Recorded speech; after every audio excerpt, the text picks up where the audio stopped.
S ಸಚಿವರ ತುರ್ತು ಸಭೆಯನ್ನ ಪ್ರಧಾನಿ ನರೇಂದ್ರ ಮೋದಿ ಕರೆದಿದ್ದಾರೆ. ಈ ಒಂದು ಏರ್ ಸರ್ಜಿಕಲ್ ಸ್ಟ್ರೈಕ್ನ ಹಿನ್ನೆಲೆ ಉಗ್ರರ ಕ್ಯಾಂಪ್ ಮೇಲೆ ಭಾರತದಿಂದ ಏರ್ ಸರ್ಜಿಕಲ್ ಸ್ಟ್ರೈಕ್ ನಡೆದಿದೆ. ಈಗ ಸಚಿವರ ತುರ್ತು ಸಭೆಯನ್ನ ಪ್ರಧಾನಿ ನರೇಂದ್ರ ಮೋದಿ ಕರೆದಿದ್ದಾರೆ. ರಕ್ಷಣಾ ಸಚಿವ ನಿರ್ಮಲಾ ಸೀತಾರಾಮನ್ರಿಂದ ಪ್ರಧಾನಿಯ ಭೇಟಿ ಆಗ್ತಾ ಇದೆ. ಅರುಣ್ ಜೇಟ್ಲಿ ಹಾಗೆ ಸುಷ್ಮಾ ಸ್ವರಾಜ್ ಇದೀಗ ಪ್ರಧಾನಿಯವರನ್ನ ಭೇಟಿ ಮಾಡೋದಕ್ಕೆ ಪ್ರಧಾನಿ ನಿವಾಸದಲ್ಲಿ ಮಾತುಕತೆ ನಡೆಸೋದಕ್ಕೆ ಬರ್ತಾ ಇದ್ದಾರೆ. ಹಾಗೆ ಸಚಿವ ಸಂಪುಟ ಸಭೆಯನ್ನು ತುರ್ತಾಗಿ ಈ ಒಂದು ಸಂದರ್ಭದಲ್ಲಿ ಪ್ರಧಾನಿ ಕರೆದಿದ್ದಾರೆ. ಎಸ್ ಈಗ ಏನು ಏರ್ ಸರ್ಜಿಕಲ್ ಸ್ಟ್ರೈಕ್ ನಡೆದಿದೆ, ಸೊ ಇದರಿಂದ 300 ಉಗ್ರರು ಹತರಾಗಿದ್ದಾರೆ ಅಂತ ಮಾಹಿತಿ ಲಭ್ಯ ಆಗ್ತಾ ಇದ್ದ ಹಾಗೆ ಇದೀಗ ಸಚಿವರ ತುರ್ತು ಸಭೆಯನ್ನ ಪ್ರಧಾನಿ ನರೇಂದ್ರ ಮೋದಿ ಕರೆದಿದ್ದಾರೆ. ಎಸ್ ಈ ಬಗ್ಗೆ ಮತ್ತಷ್ಟು ಮಾಹಿತಿಯನ್ನು ನಮ್ಮ ಪ್ರತಿನಿಧಿ ಸ್ವಾತಿ ಕೊಡ್ತಾರೆ. ಸ್ವಾತಿ, ರಕ್ಷಣಾ ಸಚಿವೆ ನಿರ್ಮಲಾ ಸೀತಾರಾಮನ್ ಆದಿಯಾಗಿ ಎಲ್ಲ ಸಚಿವ ಸಂಪುಟದ ಸಹೋದ್ಯೋಗಿಗಳು ಪ್ರಧಾನಿಯವರನ್ನ ಭೇಟಿ ಮಾಡಲಾಗ್ತಾ ಇದೆ. ಸೊ ಯಾರೆಲ್ಲ ಎಷ್ಟೊತ್ತಿಗೆ ಅಲ್ಲಿಗೆ ಮೀಟ್ ಆಗ್ತಾರೆ ಅಂತ?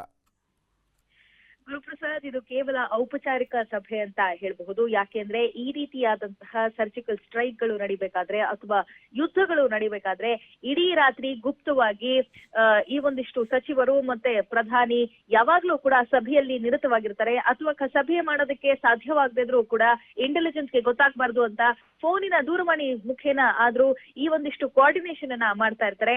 ನಿನ್ನೆ ರಾತ್ರಿಯೇ ಒಂದು ಹಂತದ ಸಭೆಯನ್ನ ಪ್ರಧಾನಿ ಅರುಣ್ ಜೇಟ್ಲಿ ಮತ್ತು ನಿರ್ಮಲಾ ಸೀತಾರಾಮನ್, ಸುಷ್ಮಾ ಸ್ವರಾಜ್ ನಡೆಸುತ್ತಾರೆ ಅನ್ನುವಂತಹ ಉನ್ನತ ಮಾಹಿತಿ ಈಗ TV5ಗೆ ಲಭ್ಯವಾಗ್ತಿರುವಂತದ್ದು. ಅದಾದ ನಂತರ 3:30ಗೆ ಈ ಒಂದು ದಾಳಿ ಯಶಸ್ವಿಯಾದ ನಂತರ ಮತ್ತೆ ಈಗ ಈ 4 ಸಚಿವರು ಮತ್ತೆ ಭೇಟಿಯನ್ನ ಮಾಡ್ತಿರುವಂತದ್ದು ಮತ್ತು ಮುಂದೆ ಆಗಬಹುದಾದಂತಹ ಭಾರತಕ್ಕೆ ಎದುರಾಗಬಹುದಾದಂತಹ ತೊಡಕುಗಳನ್ನ ಇಲ್ಲಿ ನಿಶ್ಚಯ ಮಾಡುವಂತಹ ಅಥವಾ ಗ್ರಹಿಸುವಂತಹ ಸಾಧ್ಯತೆಗಳು ಹೆಚ್ಚಿದೆ. ಯಾಕೆಂದ್ರೆ ಪಾಕಿಸ್ತಾನ ಯಾವ ರೀತಿ ಬೇಕಾದ್ರೂ ರಿಯಾಕ್ಟ್ ಆಗಬಹುದು ಅನ್ನುವಂತಹ ಮಾಹಿತಿ. ಅಷ್ಟೇ ಅಲ್ಲ, ಪಾಕಿಸ್ತಾನ ಕ್ಲೇಮ್ ಮಾಡ್ತಿರುವಂತದ್ದು ನೀವು ನಮ್ಮ ಸಿವಿಲಿಯನ್ಸ್ ಮೇಲೆ ಹೋರಾಟವನ್ನ ನಡೆಸಿದ್ದೀರಿ, ಮತ್ತೆ ನೀವು ನಮ್ಮ ಪಾಕಿಸ್ತಾನದ ಸಿಬ್ಬಂದಿಗಳ ಮೇಲೆ ಮತ್ತು ಆರ್ಮಿ ಮೇಲೆ ಹೋರಾಟವನ್ನ ನಡೆಸಿದ್ದೀರಿ ಅಂತ. ಆದ್ರೆ ಭಾರತ ತನ್ನ ಸ್ಟ್ಯಾಂಡ್ ಅನ್ನ ಕ್ಲಿಯರ್ ಮಾಡ್ತಾ ಇದೆ. ಬಹುಶಃ IAF ನಡೆಸುವಂತಹ ಪತ್ರಿಕಾಗೋಷ್ಠಿಯಲ್ಲೂ ಕೂಡ ಭಾರತ ತನ್ನ ಸ್ಟ್ಯಾಂಡ್ ನ ಕ್ಲಿಯರ್ ಮಾಡಲಿದೆ.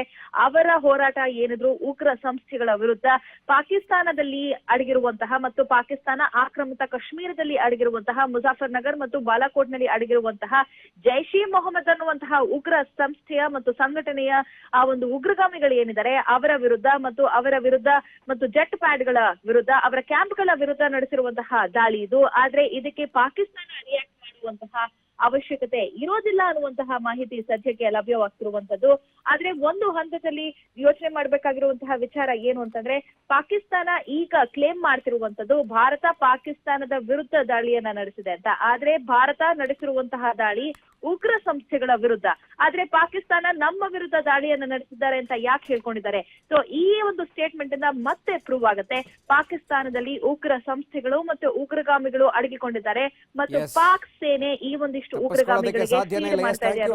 ಮಾಹಿತಿಗೆ. ಎಸ್, ಜೈಷ್ ಉಗ್ರರ ಕ್ಯಾಂಪ್ ಮೇಲೆ ಏರ್ ಸ್ಟ್ರೈಕ್ ಅನ್ನು ನಡೆಸಲಾಗಿದೆ. ಉಗ್ರರ ಕ್ಯಾಂಪ್ ಉಡಿಸಾಗಿದೆ. 300 ಉಗ್ರರು ಇಲ್ಲಿ ಹತರಾಗಿದ್ದಾರೆ. ಎಸ್, ಈಗಾಗಲೇ ಪ್ರಧಾನಿಯನ್ನ ಭೇಟಿ ಮಾಡೋದಕ್ಕೆ ಒಂದು ಸಚಿವ ಸಂಪುಟ ಸಭೆಯನ್ನ ಕರೆಯಲಾಗಿದೆ.